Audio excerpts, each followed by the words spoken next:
Berhenti kau jadi laki-laki kalau takut sama istri. Apa mau takut? Nah kita setengah mati cari ikan uang. Hai, saya serius ini Pak Menteri. Coba lihat Pak. Dari pagi kita keluar mikir untuk istri. Supaya dia bisa beli emas. Supaya dia bisa pakai kudung yang bagus. Supaya dia bisa pakai tas yang mewah. Supaya dia bisa pakai sepatu yang up to date. Semua kita pikir itu. Mana pernah istri kita mikirkan kita bagaimana supaya kita pakai berlian? Tidak pernah. Kita pikir itu Pak. Bukan cuma di dunia, sampai di akhirat. Makanya tidak masuk akal saya kalau ada suami takut sama istrinya. Mana mau takut? Semua kita tanggung dunia akhirat. Ya, di dunia kita tanggung AC-nya. Di dunia kita tanggung cicilan mobil. Di akhirat kita tanggung lagi dosa istri. Lalu dia kasih takut-takut kita. Pret! Bagaimana ceritanya? Lain kalau dia kasih kita modal 10 miliar. Kau sudahlah, kau duduk saja. Kita takutlah nanti habis modal. Tapi kalau kita juga yang cari uang. Lalu kita takut sama istri. Tidak masuk akal saya. Yang ngamu Ustaz. Dia pecahkan piring. Kalau dia pecahkan satu, kasih pecah satu lusin. Kenapa? Piring boleh dibeli. Harga diri sebagai suami tidak boleh diinjak-injak istri. Takbir.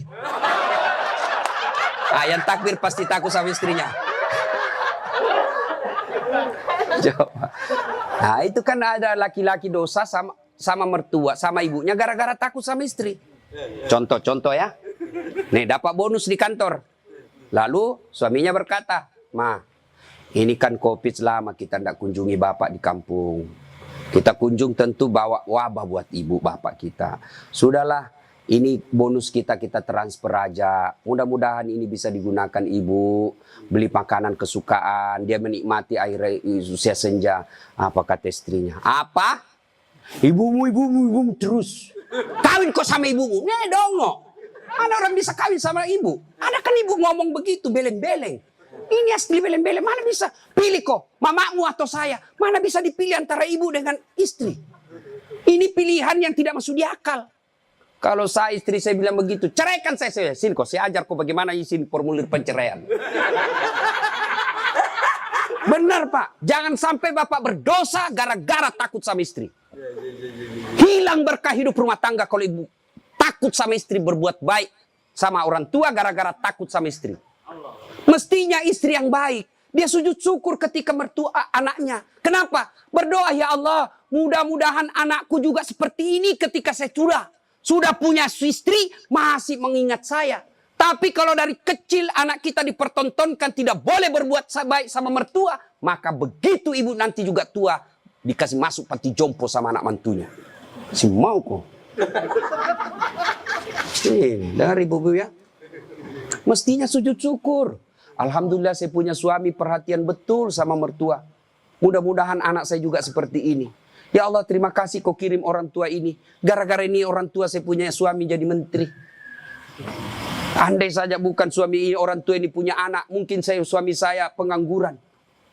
Bersyukur dengan cara apa? Jangan halangi. Dan kita juga suami jangan bersebelah. Mertua juga kita adalah orang tua kita. Konsep Islam itu ada 3 orang tua. 1 ibu bapak, 2 mertua, 3 orang yang pernah mengajari ilmu. Itu orang tua kita. Maka yang baik, datang ibunya suami, istri yang kasih hadiah. Datang orang tuanya istri, suami yang kasih hadiah. Malah jangan sembunyi-sembunyi. Karena takut sama istri, masuk di dapur mamanya. Mak. Jangan dilihat istri saya, mati saya. Beleng-beleng. Ya? Takbir. Jangan sampai bapak menjadi anak durhaka hanya karena takut kepada istri. Itu camkan itu Pak. Maka saya bilang sama istri saya, boleh kau marah-marah sama saya. Ada rezeki dari saya, kau habisi duit, itu rezekimu. Boleh kau maki-maki saya kalau kau marah. Boleh kau lempar kepalaku, yang penting tidak dikena. Satu yang tidak boleh sedengar, jangan pernah kau sakiti perasaan ibu saya. Begitu sakit perasaan ibu saya, tidak ada mantan orang tua. Tapi istri, banyak namanya mantan istri. Nah itu harus tegas, ini prinsip buat kita anak. Nah ini golongan pertama yang menderita ketika sakaratil maut, anak yang durhaka kepada orang tuanya. Bagaimana dengan almarhum anak Pak Tony? Atau kita yang sudah meninggal orang tuanya? Ustadz, saya dulu anak durhaka, Ustadz. Berapa sering saya kasih keluar air mata ibu saya, Ustadz. Tapi saya sudah sadar, saya sudah hijrah sekarang. Tapi orang tua saya sudah ada kubur. Gimana cara berbuat baiknya? Satu, doakan. Mendoakan orang tua tidak harus pakai bahasa Arab. Mendoakan orang tua bagi yang menikah, ada 4 minimal kita minta.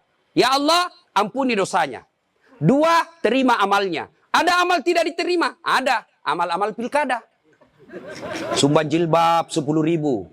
Supaya dicoblos. Nah, nanti ya Allah mana jilbabku 10.000 kata malaikat. Bos, pilkada jilbabmu.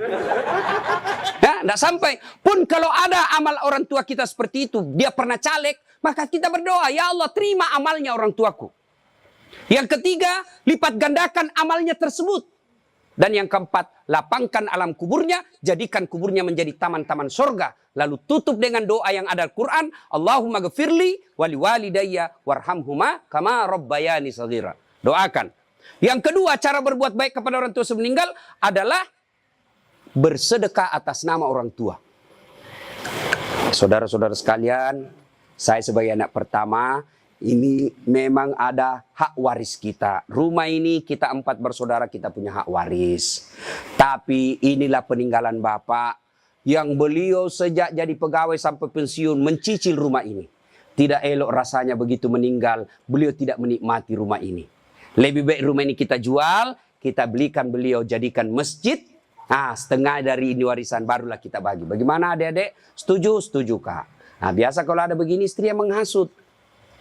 Apa kek, kau kan anak pertama, masa kau mau diatur sama adikmu, dongo ini. Nah, itu biasa itu begitu. Jadi penghasut.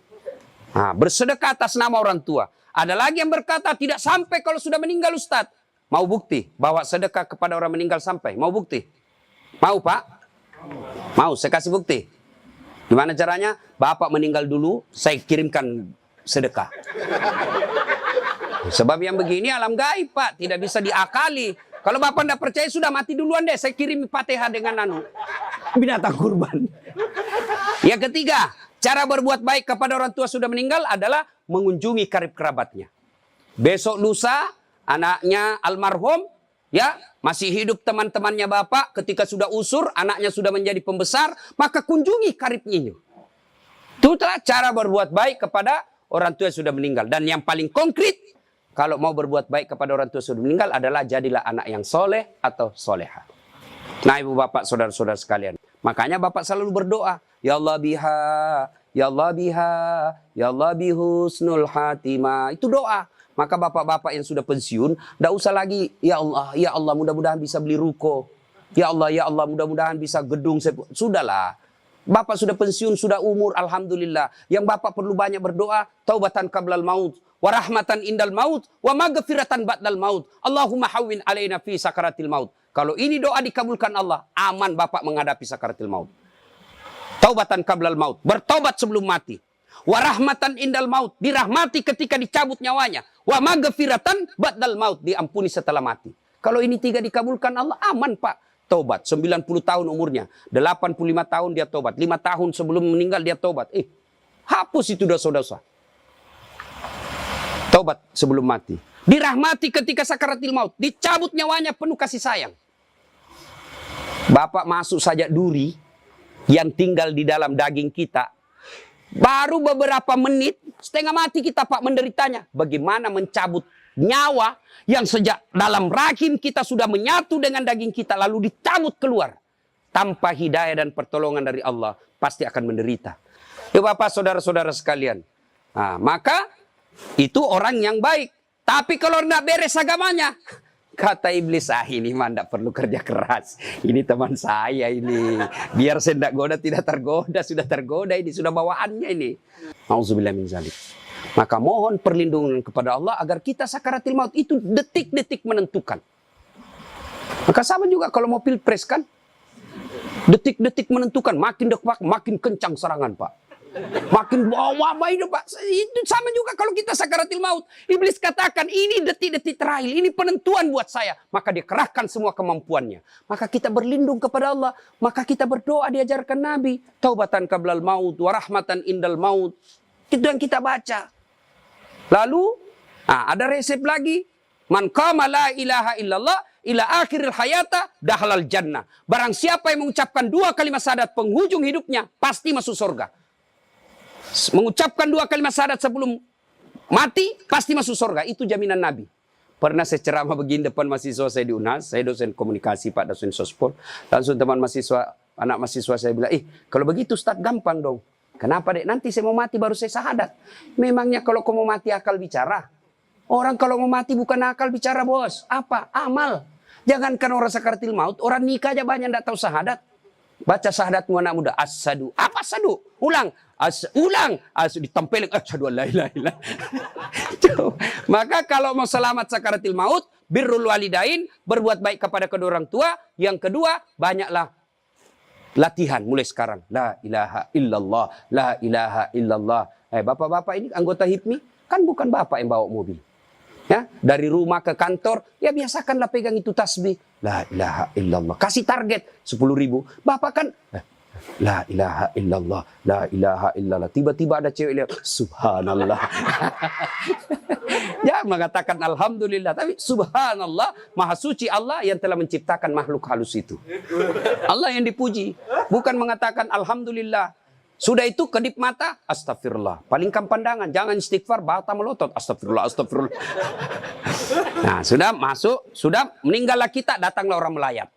Nah, ini yang perlu diluruskan. Orang datang melayat, 1, banyak nginjak-nginjak sunnah Nabi. 2, tidak ada manfaat buat orang meninggal. 3, datang bawa dosa. Coba lihat prakteknya, saya lihat ini. Kenapa saya bilang datang bawa dosa? Datanglah ibu-ibu gaul. Kudung hitam.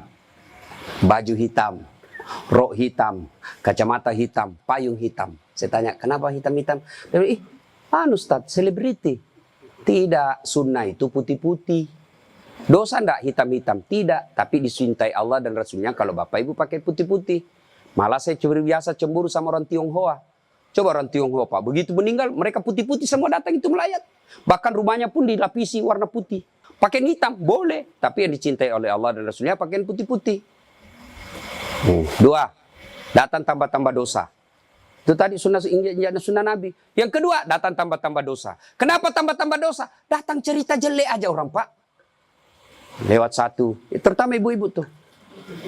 Mulai pintu dia lihat, Pak. Mulai dilihat dari ujung rambut sampai ujung kaki. Lewat. Si Kobi itu kata orang Bugis. Si Kobi nih. Apa? Dia tidak cerita, tapi mulutnya, matanya sinis. Kenapa? Lipstiknya palsu. Kenapa kau tahu? Melengket di giginya. Sudah 1 dia gosip, lewat lagi 1. Tidak serasi kudunya sama roknya. Dia bilang, iyo kayak umbul-umbul. Bahkan Ustadz pun digosipnya. Lewat Ustadz Dasar, itu juga bajunya yang di YouTube. Tadi saya lewat, ada saya dengar, itu juga bajunya yang di YouTube itu Pak Ustadz. Kenapa? Saya pakai baju kau yang sibuk. Nah, itu gosip. Maka ibu majelis taklim saya di Makassar, saya anjurkan. Ibu datang melayat, 1, ada wudhu. 2, bawa Quran minimal surah Yasin. 3, begitu datang, ibu baca Yasin bareng-bareng. Tidak bisa baca Yasin bareng-bareng, itu majelis taklim yang baik. Ketua majelis taklimnya, saudara-saudara sekalian, mari kita baca Yasin bareng-bareng, saya pimpin. Itu majelis taklim yang manfaat. Bukan ngurus baju seragam. Apalagi memanfaatkan pilkada. Pak, anggota majelis taklim saya 300, Pak. Tapi amban, Pak. Tapi minta tolong seragam, Pak, ya. Nah, ada juga majelis taklim memanfaatkan begitu proposal banyak ketika pilkada. Nah, maka majelis taklim yang bagus, ada orang wafat, pimpin tahlilan. Sudah itu, tidak bisa baca Yasin, Ustaz. Sudah, baca Al-Fatihah. Buru-buru, Ustaz. Sudah, baca Qul huwallah 3 kali. Masih juga buru-buru, Ustaz. Sudah tidak tahu baca itu semua, Ustaz. Sudah, baca saja. La ilaha illallah, la ilaha illallah, la ilaha. Itu aja kita ulang-ulang selama kita melayat. Itu pun tidak bisa, Ustaz. Ya sudah, kau diam saja. Tidak bisa juga diam, Ustaz. Ya cepat kau pulang. Daripada tinggal bawa dosa saja.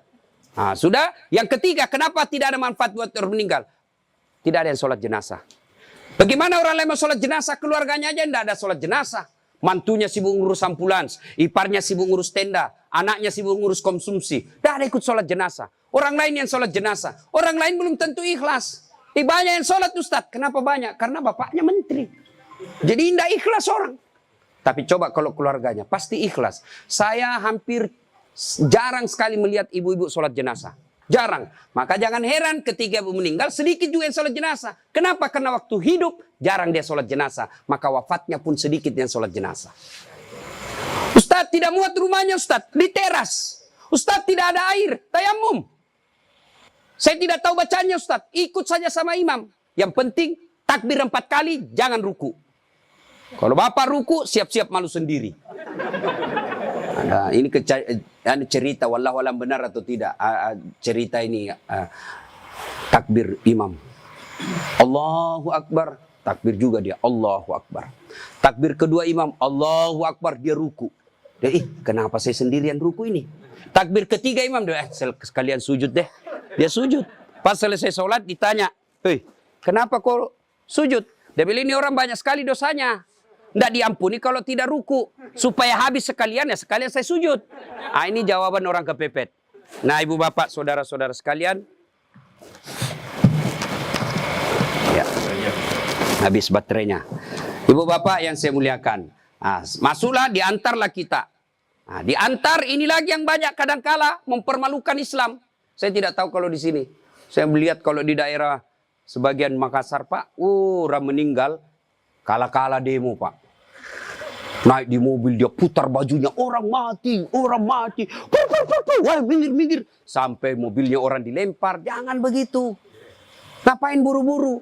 Jadi sebelum diantar jenazah, keluarga yang berduka pidato. Terima kasih Bapak Ibu sudah memberikan kami dukungan moral.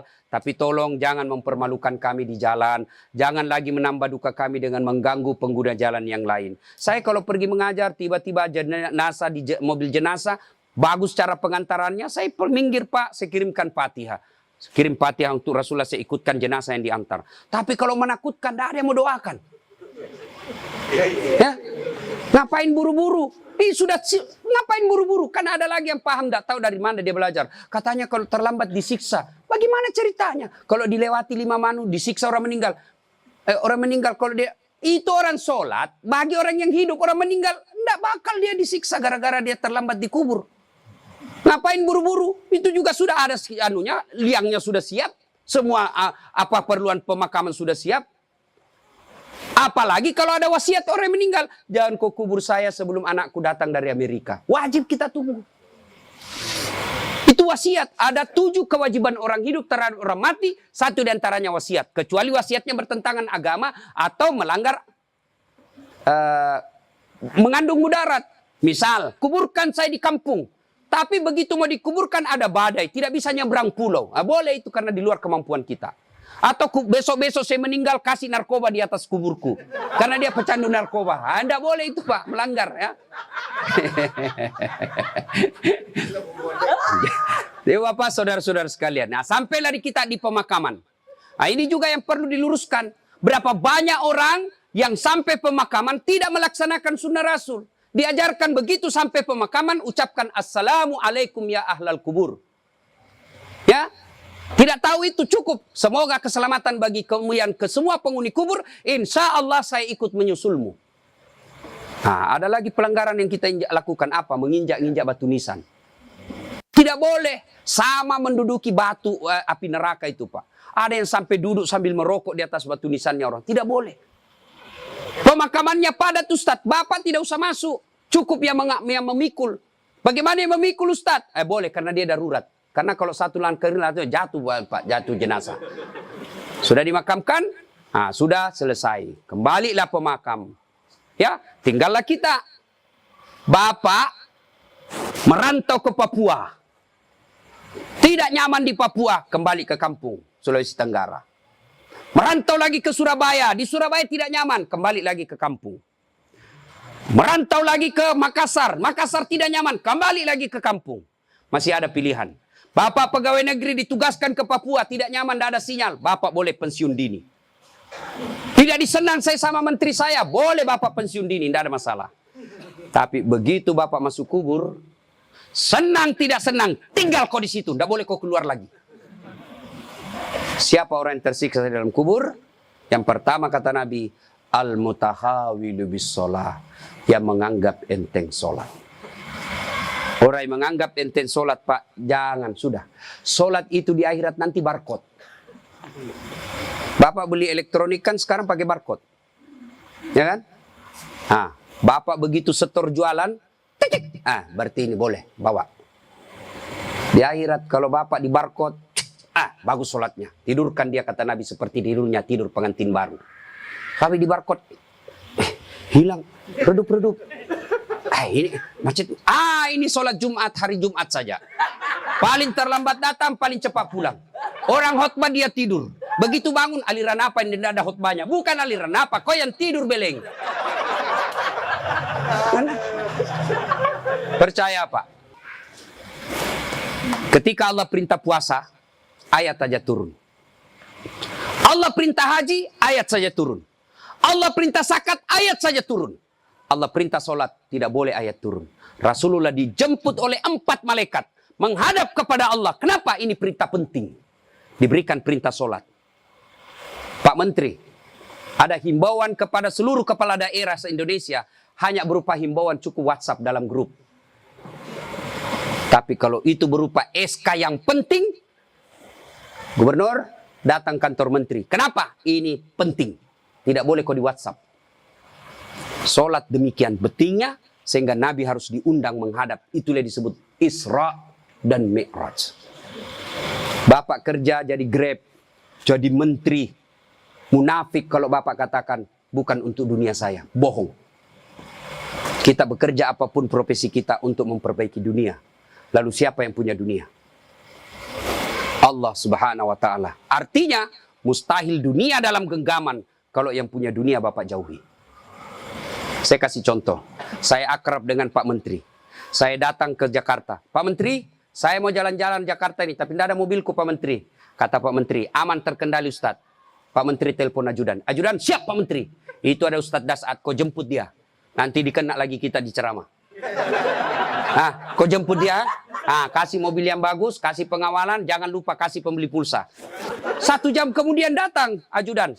Tabe, Pak Ustadz, kiriman Pak Menteri. Aman, selesai masalah saya di Jakarta. Kenapa? Saya akrab sama Pak Menteri. Anda dari Makassar tidak pernah ketemu, tidak pernah silaturahmi, tidak pernah didengar namanya, tidak pernah lihat. Assalamualaikum Pak Menteri. Boleh pinjam mobilnya? Siapa ditelepon Pak Menteri? Ajudan? Bukan. Siapa? Kapolres. Tangkap itu, penipu. Tidak pernah ketemu pinjamnya mobil. Pasti penipu itu. Demikian juga dengan Allah. Bapak tidak pernah sholat. Tiba-tiba sakit, ya Allah, saya sudah capek sakit, ya Allah, sembuhkan penyakitku. Allah berfirman, malaikat, karena dia sudah capek sekali, cabut nyawanya. Sholat Pak. Apa alasan Bapak tidak mau sholat? Coba bilang, ayo malas sholat ini.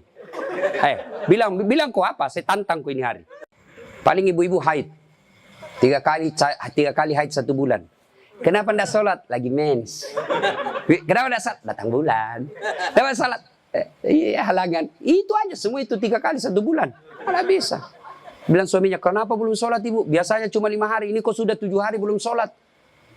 Orang belum bersih. Masih ada sedikit-sedikit. Dia bilang suaminya, kok bohong ya? Apa bohong? Saya kasih lihat kau. Beleng-beleng. Apa kasih lihat dong kok? Apalagi ibu-ibu banyak tidak sholat. Kalau ada pesta pengantin, mukanya dikira tembok, coklat, biru, krem, abu-abu. Apalagi banyak ibu tidak sholat, gara-gara apa? Jilbab. Jilbab sakaratil maut. 3 lapis. Saya ini keliling-keliling ceramah Pak. Saya ke Brunei, itu ibu di sana, siku 3 saja kasih peniti selesai. Di Malaysia juga begitu, Filipina Selatan juga begitu. Saudi, lebih gampang masuk, kasih selesai Pak. Di sini la haula wala quwwata illa billah. Bingung saya bisa lihat dia pengantin gimana caranya dipakainya. 3 lapis Pak, ada miring-miring sedikit. Ada cipin-cipin ini, ada kayak pohon di belakangnya. Begitu dia bilang suaminya, Bu, kau pergi sholat. Sadar kok Pak, saya sadar, saya suruh kau sholat. Bisa sholat, kau ndak lihat ini Pak, 1 jam dipakai di jilbab. Dongo. Gara-gara jilbab ndak sholat, beleng-beleng. Ya nggak tahu Bu, saya suruh sini sholat Pak. Adik-adik, saya bisa cerita seperti ini karena saya alami. Percayalah Pak, mustahil Allah sengsarakan hidupnya orang baik sholatnya. Tuhan apa yang sengsarakan hidupnya orang baik sholatnya? Sudahlah Pak, Bapak mau dekat sama Pak Menteri, tidak usah cari muka sama Menteri. Muka Bapak sudah bagus. Ada juga, siapa? cemen lu men. Kerja aja yang baik. Selebihnya, sholat, minta kepada Allah. Kecil buat Allah jadi menteri. Kecil buat Allah dapat proyek, kecil. Jangankan yang tidak masuk, yang masuk akal. Tidak masuk akal Allah kasih. Masuk akal enggak manusia dibakar hidup-hidup bisa hidup? Masuk akal enggak? Enggak masuk akal. Tapi kalau Allah mau, Ibrahim alaihissalam dibakar keluar kedinginan. Masuk akal enggak perempuan hamil tidak pernah disentuh laki-laki? Kata ilmu kedokteran enggak mungkin Ustaz. Tapi kalau Allah yang mau, Siti Maryam. Akhir Isa tanpa pernah disentuh laki-laki. Cuma sekarang banyak perempuan mau sayangin Siti Maryam. Ada suaminya, ada anaknya, beleng-beleng. Coba. Coba. Subhanallah. Banyak kejadian tidak masuk akal tapi terjadi. Fir'aun punya perda bunuh semua laki-laki yang lahir. Justru dibesarkan Musa di rumahnya Fir'aun. Kalau Allah yang mau. Tidak masuk akal tapi Allah mau jadi. Masuk akal tidak orang bisa hidup dalam perut ikan? Ada pernah masuk perut ikan? Kalau saya ikan masuk dalam perutku. Kalau Allah yang mau, Yunus alaihissalam 40 hari dalam perut ikan. Hidup keluar dengan selamat. Apalagi sekedar punya mobil kecil buat Allah, kecil. Lunas rumahmu kecil buat Allah. Terhindar dari wabah kecil buat Allah. Allah cuma minta, ista'inu bisabri wassalah. Sabar, perbaiki solatmu. Saya yang selesaikan semua masalahmu. Itu janji Allah, bukan janji caleg.